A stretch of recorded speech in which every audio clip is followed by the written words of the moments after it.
Hello everyone. তো recently এসেছি আমি আমার মাস্তো শাশুড়ির বাড়িতে, মানে মাসির বাড়িতে। আগের ভিডিওতে আমি তোমাদের সাথে বলেছি ঘোড়া ছুটে এসেছিলাম। তো মাসির বাড়িতে এসে সকলে এক জায়গায় হলে যা হয় একটু আনন্দ ফুর্তি মজার মধ্যে কাটে। তো দেখো এখানে সকলে মজা করে একটু পুকুরে নেমেছে মাছ ধরবে বলে।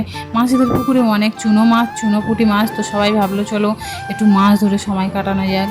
তো সকলে মিলে আনন্দ করে পুকুরের মধ্যে চলে গেছে। দেখো আমার বরটার অবস্থা দেখো, সে সোজায় গিয়ে একটা খেজুর গাছ পুকুরের মধ্যে শুয়ে পড়ে আছে। ও সেখানে গিয়ে কত রকম পোজ দিয়ে ছবি তুলছে, সেখানে গিয়ে বানরের মতন বসে আছে।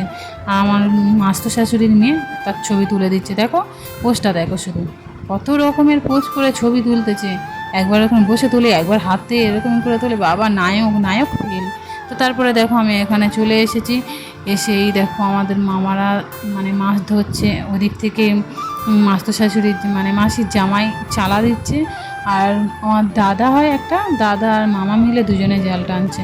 দেখো এক জালে কত করে মাছ পড়ছে। মানে পুকুরটায় সেরকমই কিছু মাছ নেই, ফেলে না মাছ, মানে সরাবপুর তো সেরকমই মাছ ফেলে না এরকমই।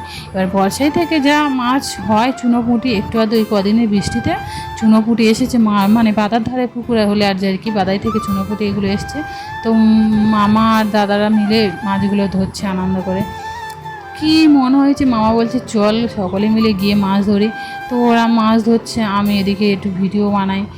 আর দেখো এখানে এক ছানায় কত মাছ পড়েছে, অনেকটা এরকমভাবে দুবার তিনবার ছানা মানে জাল দেওয়ার পরে অনেকগুলো পড়েছে মাছ। দেখো এই বালতিটায় হাফ বালতির মতন মাছ ধরা হয়েছে, মানে রেখে দিয়েছি, সেগুলো দেখা হয়নি, পরে দেখাবো পরের ভিডিওতে তোমাদেরকে।